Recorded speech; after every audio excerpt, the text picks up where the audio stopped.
did you always have like a likeness for plastic surgery growing up as like a little gay boy? Like you weren't fearful of it. You kind of like were interested in that as well.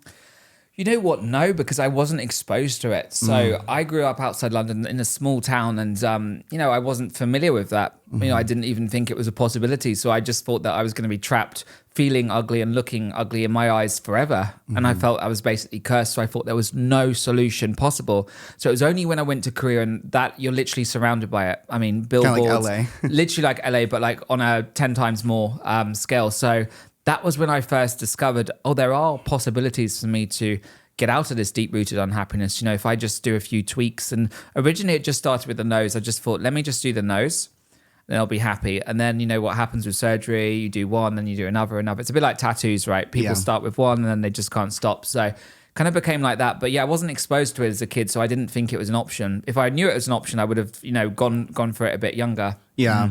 No, I get that. I always was really insecure about my nose, and I got it done when I was 18, and it was something I was always so fixated on. But now I'm really happy with it, but I understand. I feel That's great. It could always be smaller though, But I think that's human nature. We always are self-critical. We're our own worst critics. Yeah. And, you feel that. I think everybody has something about them that they don't like, whether it's the nose, whether it's their ears. And we're all like that. But I think the most important thing is as long as we're happy and confident. And look, I think a nose job, if you've always struggled with your nose, can really enhance your life. And it can give you a huge confidence boost. Yeah, but it did. Also, it's good to do things kind of take it easy. Don't go down my route. You're doing the jaw and the chin and the eyes.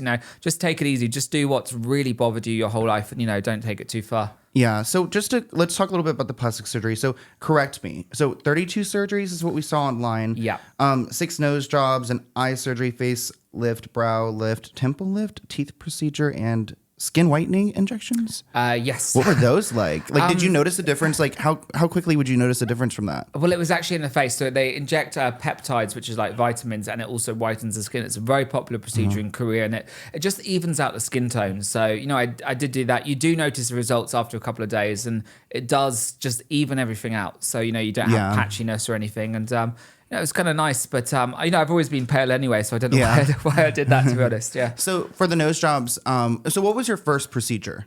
First procedure was a rhinoplasty, so a nose job, and it went terribly wrong. So you've had to have corrective surgery because of that? Right. I mean, look, if they would have fixed my nose at the time, I probably wouldn't have gone down all this route, but I think it's because it warped my perceptions. I was so excited for this moment of finally fixing my nose after it was about 23 years. I was always unhappy, and as soon as it was, the bandage was taken off, I had a silicone implant and it was completely crooked. No. So my nose was... Why'd they even put it in? Was that one of your first surgeries with the implant? That was in Korea, and that's not something... I feel like implants, that's not that's like a last resort almost. Yeah, but you know what? That surgery was crazy because I was even under local anesthetic. I wasn't actually asleep. So I could hear the chisel and the saw and stuff. It was scary. So I don't think they did it right. I mean, that was in Korea, but yeah, so, they messed up my nose completely. So is part of your nose now it's fake? It's like silicone in there? So actually, surprisingly, I don't have any plastic in my face. I know people know I've had a lot of surgery, but were they able to pull cartilage somewhere else? Cartilage, yeah. So the nose now would have used cartilage from the back of my ear. And in some procedures, not for me, but they can do rib harvesting for cartilage if somebody needs that. And in Korea, they even offered me pig skin. And I was like, I'm vegetarian. I'm not doing that. So yeah. So what was the most difficult surgery out of all of them? I mean, the one that nearly killed me, which is actually what I talk about the first chapter of my book, is the gynecomastia. So is that the fat nipple removal? Right. Oh, right. Yeah. So that's a condition that some men do get. And it's basically you have that extra fatty tissue around the chest. And it's very horrible and demeaning for a man because it emasculates you. I was teased so much in swimming class about that. It was so really you had it as bad. a kid always growing up. It was horrific. So basically it looked like I had breasts the boys at the swimming class would be horrific to me, and I would try to forget my swim kit, and then the teacher would find a spell and then I'd still have to do it. It was just, and all the kids were laughing at me. So that bothered me. So I did that surgery in Armenia because I couldn't find a doctor in the UK that would do it. Really? Yes. It's kind of common now, at least in America. No, it's common, but they basically said, you're not an ideal candidate, you're fine, just go to the gym. And I was going to the gym and it just didn't work. And so I went to Armenia, and the hospital was literally, looked like it was from the 1950s. It was so basic.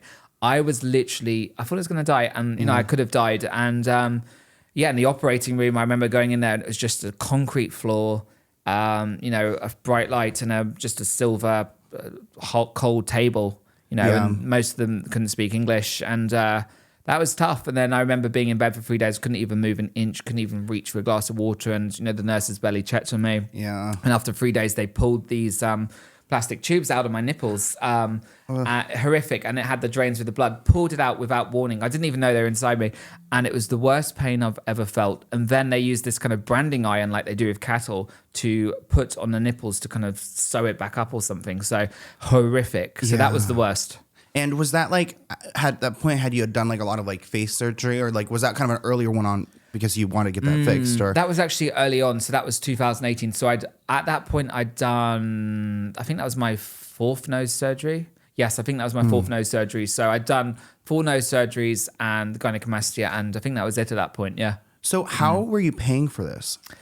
So basically, I used to be a personal shopper. So I used to, in London, working with celebrities, working with different brands, Tom Ford, Gucci, Alaya, and just dressing like, successful women for events and for parties and stuff. And then, later on, obviously, I'm a social media influencer now, so I do brand deals. I also have like a PR agency with my business partner, and we do branding for influencers, getting them, magazine covers, press features and stuff like that. And but yeah, at the time, I mean, it was over a 10-year period, but it was, going to other countries was cheaper than the UK. Yeah. But I also cut corners because the doctors in the UK wouldn't do certain things on me, and I was putting myself at risk. I didn't care. I'd find a doctor on Instagram and I would just go. And, it would be a bit cheaper than the UK, and I would just go for it, Yeah. So you had multiple moments where you talk to surgeons and are like, no, I'm not operating on you. Yeah, a lot. So all of the ones in the UK, I've never had a surgery in the UK. So, that's, they just wouldn't operate. So that's why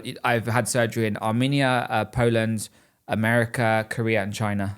And so are they not operating on you because of health reasons, or just because they don't want to participate like in that?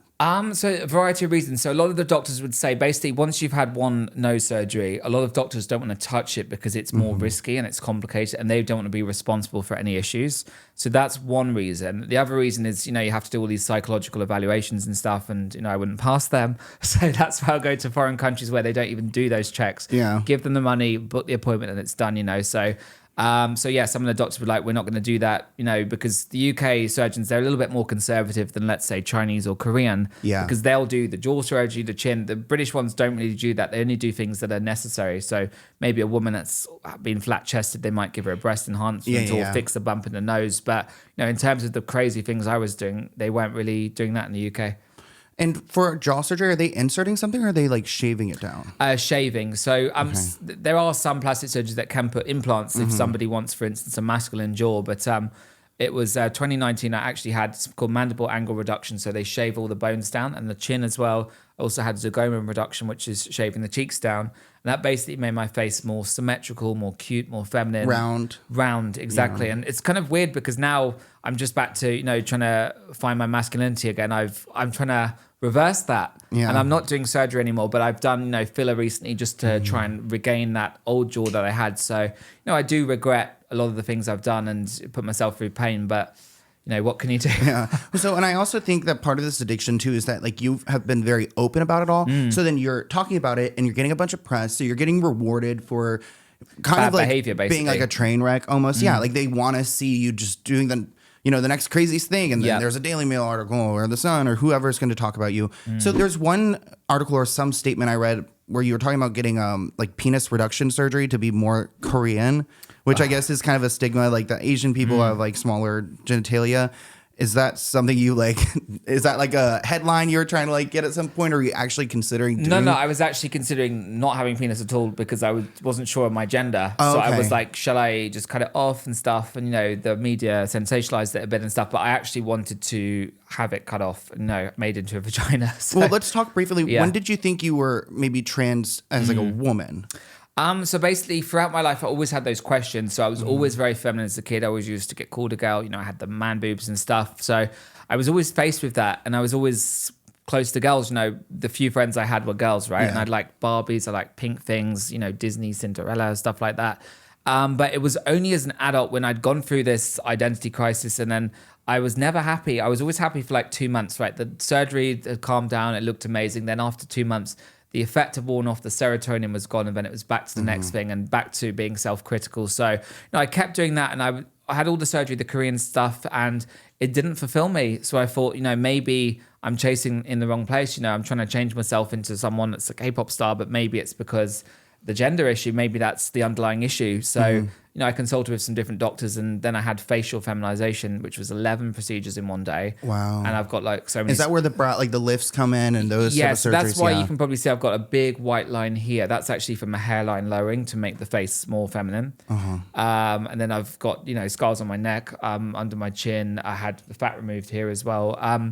So I questioned myself throughout my life, but I wasn't sure. I just thought maybe I've just got severe body dysmorphia. And then the gender stuff would always come back and forth. And then, a couple of years ago, I said to a couple of my close friends, I think I'm meant to be trans. And like, we support you, whatever. We just want you to be happy, because they'd seen what I've been through. And then after thinking about it for a few years and, trying on women's clothes at home and stuff and trying on makeup, and I was never good at doing makeup. And so I was thinking maybe this isn't for me. But, then I got to a point where I was like, this must be the thing that's missing in my life, because I'm really unhappy with the way I look. So then I had the facial feminization. I, shared that publicly. I went in a pink dress like Did you have Barbie. breast surgery? No. I didn't. I was. Were you on hormones? No, I was planning the breast surgery in Thailand, but thankfully I didn't go through that. But that is a serious thing, so I thought about that a lot, because that's like something you can't change. Yeah. I always thought the face, I can always change it, right?